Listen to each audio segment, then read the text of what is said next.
नमस्ते, मैं एडवोकेट पूजा भदौतिया फिर से एक नई रूलिंग और एक बहुत महत्वपूर्ण रूलिंग के साथ आपके सामने पेश हुई हूँ। सुप्रीम कोर्ट का मैटर है ये, और एक याचिका दर्ज हुई थी, एक बच्ची ने याचिका दर्ज की थी।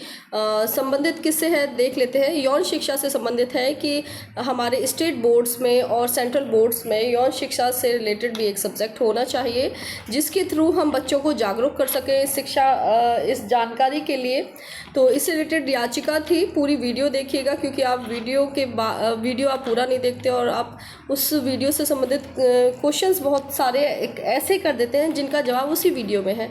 आप पूरी वीडियो देख लें तो आपके 90% सवालों के जवाब उसी में मिल जाएंगे। और रही बात 10% की, तो उनको देने के लिए मैं हमेशा तत्पर रहती हूँ। आपके कमेंट बॉक्स में जो भी प्रश्न पड़े रहते हैं, मैं उनका ज़्यादा से ज़्यादा कोशिश करती हूँ जवाब देने का। देखते हैं मैटर क्या था।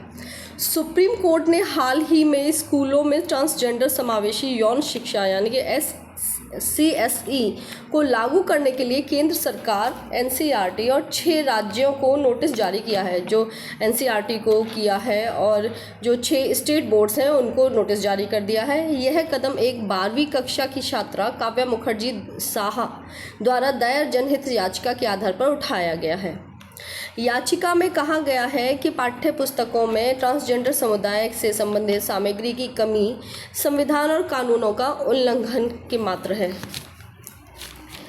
मामला क्या था, शॉर्ट में जान लेते हैं। काव्या ने अपनी याचिका में तर्क दिया कि 2014 के नालसा बनाम भारत संघ और 2024 के society of alignment and voluntary action बनाम भारत संघ मामलों में सुप्रीम कोर्ट ने समावेशी शिक्षा के निर्देश दिए थे, लेकिन उनका पालन नहीं किया गया है। ये दोनों केसेस हैं, नालसा बनाम भारत संघ और अलाइनमेंट वॉलंटरी एक्शन बनाम भारत संघ। ये दोनों केसेस हैं जो कि ये आपके ट्रांसजेंडर से रिलेटेड थे। लैंडमार्क जजमेंट थे ये, और इनमें बहुत सारे निर्देश निकले थे।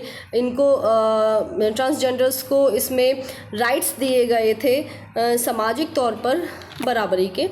उनका जिक्र किया उस बच्ची ने और कहा कि इनका पालन पूरे तरीके से नहीं हो रहा है, क्योंकि उनमें निर्देश ये भी दिए गए थे कि इनको बराबर का अधिकार समाज में दिया जाए ट्रांसजेंडर्स को, और साथ में इनसे रिलेटेड और यौन शिक्षा से रिलेटेड हमारे एक सब्जेक्ट्स बनाए जाएं स्कूल में, जिसके थ्रू बच्चों को जागरूक किया जाए इन यौन शिक्षा की जानकारी से।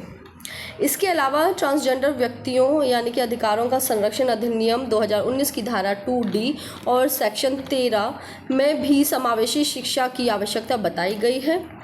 हालांकि NCERT और राज्यों ने इस दिशा में कोई ठोस कदम अभी तक नहीं उठाया है। सुप्रीम कोर्ट का आदेश है, जान लेते हैं क्या है। सुप्रीम कोर्ट ने केंद्र सरकार, NCERT और 6 राज्यों को नोटिस जारी कर 8 हफ्तों के भीतर जवाब मांग लिया है कि आप उसमें क्या प्रोग्रेस है आपकी इसको सब्जेक्ट बनाने के लिए। कोर्ट ने यह भी कहा कि यौन शिक्षा केवल औपचारिकता ही नहीं होनी चाहिए, इसमें लैंगिक संवेदनशीलता और ट्रांसजेंडर समावेशी दृष्टिकोण भी होना बहुत जरूरी है। पाठ्यक्रम में खामियां क्या हैं उसकी बात कर लेते हैं। याचिका में कहा गया है कि इन राज्यों की पाठ्य पुस्तकों में लिंग पहचान, लिंग विविधता और लिंग और सेक्स के बीच अंतर पर कोई संरचित सामग्री नहीं है। केरल को इस मामले में आंशिक रूप से अपवाद माना गया है। NCERT और RTIG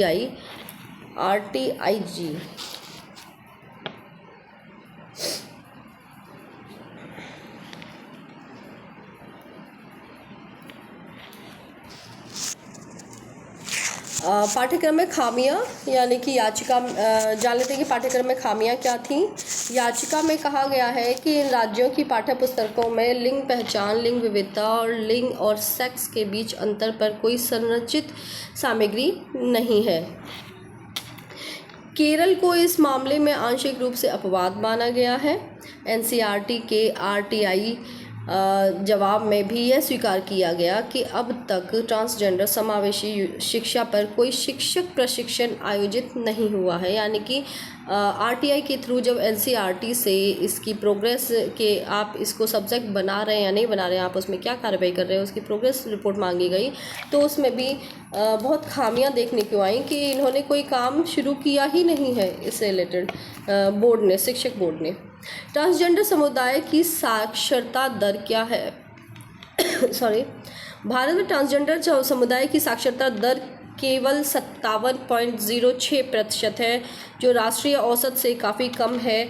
यह बहिष्कार और नीतिगत निष्क्रियता का परिणाम है। आपने देखा होगा हम लोग ही हैं, वो कोई अलग नहीं है, जो इनको खुद से सामाजिक तौर पर बहिष्कार करके रखते हैं। लाभ क्या हैं इस सब्जेक्ट को जुड़ जाने से? समाज में समावेशिता बढ़ेगी। ट्रांसजेंडर समावेशी शिक्षा से बच्चों में लैंगिक समानता और समावेशिता की भावना विकसित होगी। भेदभाव में कमी आएगी। जो हम भेदभाव करते हैं ऐसा ही वही सेम हमारे बच्चे सीखते हैं और फिर वो भी समाज में भेदभाव को फैलाएंगे, जिसमें कमी आएगी। इसमें ट्रांसजेंडर समुदाय के प्रति भेदभाव और कलंक में कमी आएगी। साक्षरता दर में सुधार। समावेशी शिक्षा से ट्रांसजेंडर समुदाय की साक्षरता दर में सुधार हो सकता है। हानि क्या है? थोड़ा सा नेगेटिव पॉइंट्स पे भी नज़र डाल लेते हैं। सामाजिक प्रतिरोध, यानी कि कुछ समुदायों में इस तरह की शिक्षा के प्रति प्रतिरोध हो सकता है। शिक्षकों की तैयारी की कमी है, यानी कि शिक्षकों ने ये सब्जेक्ट को नहीं पढ़ा है। अगर ये अलाउ हो जाता है तो इसको पढ़ाने में दिक्कत आएगी। जब तक आप खुद उस चीज़ की गहराई तक उसके बारे में जानकारी आपको नहीं है तो आप बच्चों को क्या सिखाएंगे? शिक्षकों को इस विषय पर प्रशिक्षित करने की आवश्यकता होगी। पाठ्यक्रम में बदलाव, यानी कि पाठ्यक्रम में बदलाव से संबंधित प्रशासनिक चुनौतियां उत्पन्न हो सकती हैं। बहुत सारी चीज़ें अंदरूनी तौर पर कार्यालय में या कार्रवाई में, शिक्षक कार्रवाई में बदलनी पड़ सकती हैं। निष्कर्ष क्या निकला इसका? सुप्रीम कोर्ट का यह कदम ट्रांसजेंडर समुदाय के अधिकारों की रक्षा और समाज में समावेशिता बढ़ाने की दिशा में महत्वपूर्ण कदम है। हालांकि इसके प्रभावी क्रियान्वयन के लिए सरकार एनसीईआरटी और राज्यों को मिलाकर काम करना होगा, यानी कि स्टेट बोर्ड और सेंट्रल बोर्ड दोनों को मिलकर काम करना होगा, ताकि दोनों तरीके के बोर्ड्स में शिक्षा में इस सब्जेक्ट को ऐड किया जा सके। आपको कैसा लगा ये डिसीज़न सुप्रीम कोर्ट का कि सामाजिक तौर पर हमें एक सब्जेक्ट यौन शिक्षा से रिलेटेड और ट्रांसजेंडर समावेशिता से रिलेटेड एक सब्जेक्ट हमें लेकर आना चाहिए, ताकि बच्चों को शुरू से इनकी जानकारी हो और सामाजिक तौर पर वे समझदार बने और इनका बहिष्कार ना करें। ट्रांसजेंडर्स का इनके साथ मिलकर रहना सीखें, जिसकी मेरे हिसाब से बहुत ज़रूरत है हमारे सामाजिक प्रणाली में। और आपको ये डिसीज़न कैसा लगा, या इसमें कुछ आपके अलग विचार हैं तो कमेंट बॉक्स में ज़रूर रखिएगा। सुप्रीम कोर्ट का डिसीज़न आपको कैसा लगा ज़रूर बताइएगा। आपका कोई सवाल है इस वीडियो से रिलेटेड है लेकिन उसका जवाब मैंने इसमें नहीं दिया है तो आप कमेंट बॉक्स में ज़रूर लिखें, मैं उसका जवाब दूंगी।